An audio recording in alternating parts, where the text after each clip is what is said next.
night, our children's evangelistic crusade, and our theme reminds us of our beautiful future, guided by little lights walking before the lamp.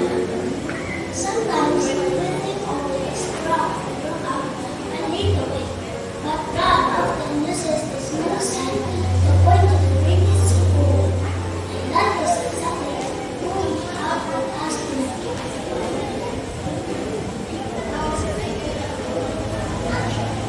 He is only 8 years old, a student at Alfonso Anglican Intermediate School. He is young, his life already carries a testimony of God's grace. Alongside his father, Mr. Jesse Brink Zarate, and his younger sister, Aya. This young boy knows what it means to hold on to Jesus as his strength. And tonight, he is inviting all of us to walk with him. As our very first speaker, he reminds us even little acts can guide both small and big ones toward Jesus. Let us welcome him for me, Brother David Irving Zarate. Maayong gabi, kaninong tanan.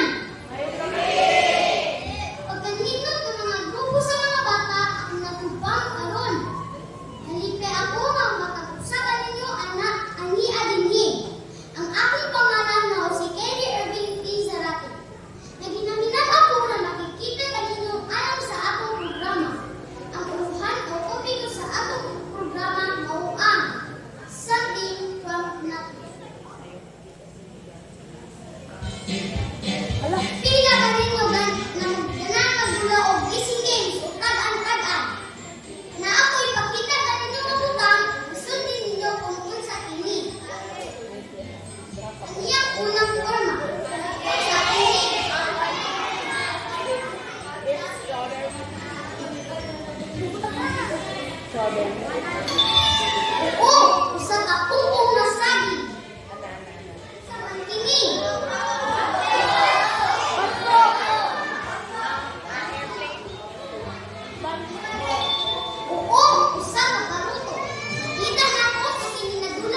Oo, si Jesus naghimo og kahayag sa unang adlaw. Sa ikaduhang adlaw, naghimo si Jesus og laing butang nga kinahanglan sa buhing butang. Umiingon ang Dios, mahimo ang usa ka hawan sa tiliwala sa mga tubig. Ug paggabahilon niini ang mga tubig gikan sa mga tubig. Genesis 1:6-7.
Jesus ug mga langgam ug isda sa kalimang adlaw.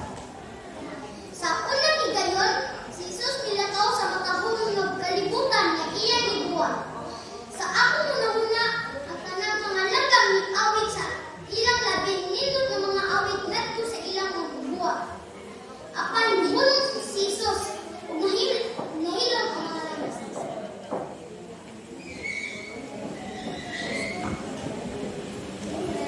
Ang Biblia nag-ingon, niingon ng Dios, napatubo ang yuta ang mga binuhot nga buhi ingon sa ilang mata, mga kahaypan ug mga butang nga nagagamang sa yuta, ug mga mananap sa yuta ingon sa ilang mata, ug nahimo kini. Genesis 1:24. Nahimo ang malibayong si Jesus sa kaunong nga adlaw. Naghimo siya mga mananap nga adunay nindot nga mga balahibo sama sa ram, tiger, cheetah ug zebra ug uban pa. Mga mananap nga adunay mga kapaikan nga mga dekorasyon sa ilang ulo sama sa rhinoceros, moose, ug mountain dog ug uban pa. Mga mananap nga ganahan mukatkat ug kahoy sama sa iring, unggoy, lizard, lakon ug squirrel. Ug mga mananap nga nagpuyo sa yuta. Naghimo ni Jesus ang matang mananap nga talasaon ug special sama sa baka, iro, sabaw, payo ug kanding. Apan si Jesus balak ang human. Adunay kay usa ka binuhat o ninalang na gusto hunahon sa Dios. Sila ang pinaka-importante sa tanan. Sa pagkatinuod, ibuhat ni Jesus ang tibuok kalibutan para lang kanila. Sa dihang andam ng tanan, si Jesus miingon, "Duha ko yato ang tawo sumala sa akong dagway, ug gibuhat sa Dios ang tawo sa iyang kaugalingong dagway." Genesis 1:26-27. Gihimo ni Jesus ang mga tawo sa iyang kaugalingong dagway. Gibuhat niya kita kasama sa iyang kaugalingon. Ug tungod kay ang tawo espesyal kaayo, gihimo siya ni Jesus sa espesyal nga kaayo. Ang Biblia nag-ingon, ug giungol ni Jehova nga Dios ang tawo gikan sa abok sa yuta, ug gihuyban niya sa mga buhok sa iyang ilong sa ginawa sa kinabuhi. Ug ang tawo nahimong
gibuhat ni Jesus ang kalibutan sa unang kaadlaw. Aduna kay pito ka adlaw sa usa ka semana. Ug si Jesus aduna espesyal nga plano alang sa ikapitong adlaw. Ang Biblia nagingon, ug sa adlaw nga ikapito natapos sa Dios ang buhat kay iyang gihimo. Ug mipahulay siya sa adlaw nga ikapito gikan sa tanan niyang mga buhat sa iyang gihimo. Wala siyang mapahulay kay ikapoy siya. Apan ang Dios dili kayud kapuyon. Ang iyang buhat sa pagdalang nahimo na. Ug siya mipahulay gikan sa iyang buhat. Ang Biblia nagingon, ug ipanalanginan sa Dios ang adlaw nga ikapito. Ug nagpalaan niini. And God blessed the seventh day and sanctified it. Genesis 2:2 and 3. Mao na ang puno nga blessed and sanctified.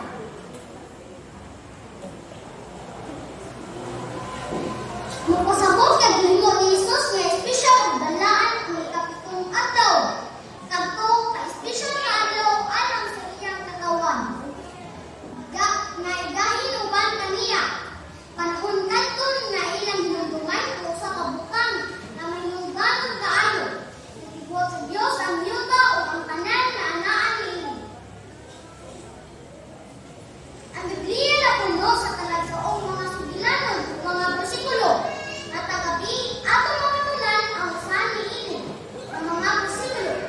Ang bersikulo maggabi, ang gabi una mo ang unang bersikulo sa Biblia. In the beginning, God created the heaven and the earth. Genesis 1:1. Ganun saan dinatang sa Diyos ang langit ang lupa? In the beginning. Oo, sa sinugdan. In the beginning, God created the heaven and the earth. Genesis 1:1. Unsa ang gibuhat sa Dios sa sinugdan? Oo, ang langit ug ang yuta. Sa sinugdan gibuhat ni Jesus ang langit. Gibuhat usab niya ang yuta. Ang tanan nga anaa niini. Akong isulti pa ko sa ang bersikulo niini ug giyo na. Nang nako ang pipila ka mga pulong. Sa matag kabulan nako, sulti ninyo ang sunod nga pulong. Sita,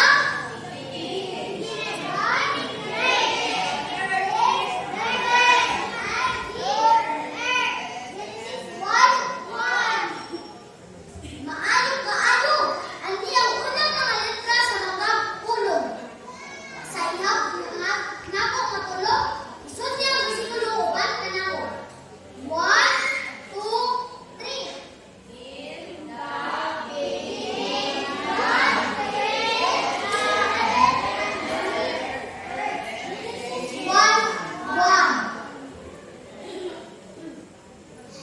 Si Jesus mao ang Dios, himo ni Jesus ang kalibutan.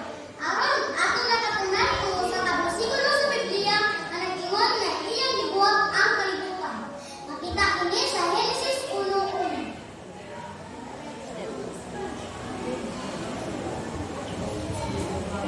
Namo ni share kanino nga kanta. Related kini sa pagbuhat ni Jesus sa atong kalibutan. Ang title ni na God is so big. Nanindog sa alang sa kanta.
Ayaw isingit ang hubag. Ipataas ang inyong kamot kung naibalan ninyo ang hubag. Magpilit mo kung sa kabata na musulti sa hubag. Ang mga hubag adunay nagawakan na opinyon. Aliyang unang pangutana. Pila ka adlaw ang sumana sa paglalang. Ikaw. Pila ka adlaw. Oo. Ikaw. Why ko pinyo? Aliyang tulo ka po ka ang ibuhat ni Jesus. Kaya, demon, kayo. Asa ni ini ang ibuhat ni Jesus sa unang araw sa paglalang? Unsa ang ibuhat ni Jesus? Ibuhat ni Jesus ang pangalan. Why ko pinyo? Nagibuhat si Jesus og mga hormigas, mansanas ug hangin. Unsa ang nagibuhat sa kaduhang adlaw? Kadlong.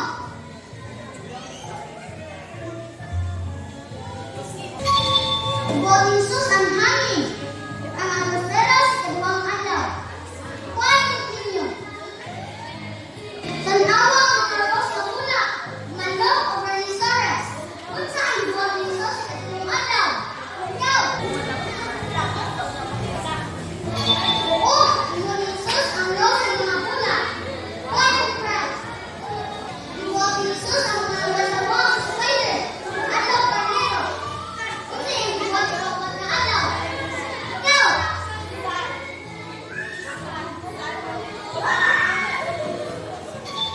Oo, ang Diyos ang adlaw sa kaupat na adlaw. Gibuhat sa niya ang bulan, mga buton. Nagibuhat si Jesus ang mga agila, ang mga lalo o mga elepante. Unsa ang gibuhat sa tinuang adlaw?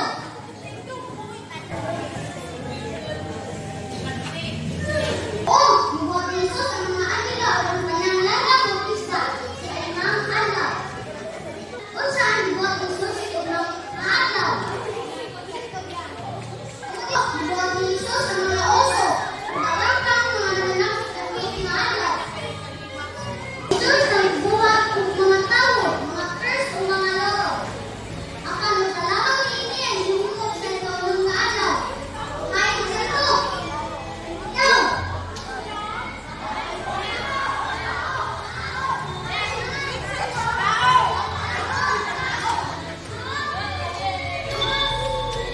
Oo, tawo.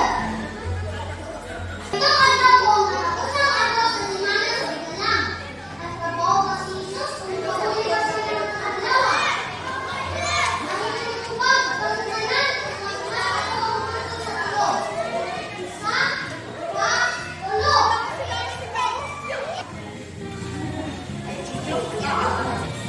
Oo, be rested. Si Jesus nagpahulay sa ikapitong adlaw. Gitawag ni Jesus ang ikapitong adlaw kay pagpahulay o Sabat. Ang ipapahulay kay kahulugan o kapuna. Ano na kay katapusang mga kahulugan? Sulti ka na akong tubag pagpahulan na ko o biyag na kulo. Kinsa ang nagbuhat sa kasibukan? Isa, dua, tulo. Oh, Jesus, gibuhat ni Jesus ang kalibutan. Sulti kini uban. Sulti kini uban pinapit. Gibuhat ni Jesus ang kalibutan. Kini ang sulti sa Genesis 1:1. In the beginning, God created the heaven and the earth. Genesis 1:1. Sa sinugdan, gibuhat sa Diyos ang mga langit ug ang lupa. Genesis 1:1. Nagpasalamat sa inyong pagpaminaw. Umaayong gabi. Magagabi, Igsoon. Laang inasaw sa inyo. Lord Central Mindanao Conference of the Seventh-day Adventist Church, Cluster 5, Golden Harvest Association. Certificate of Appreciation is presented by Irving Tiza. Daraga for your valuable contribution as a child speaker during the NCFY Children's Simon Package. Crusade with a theme guided by little hands walking towards heaven.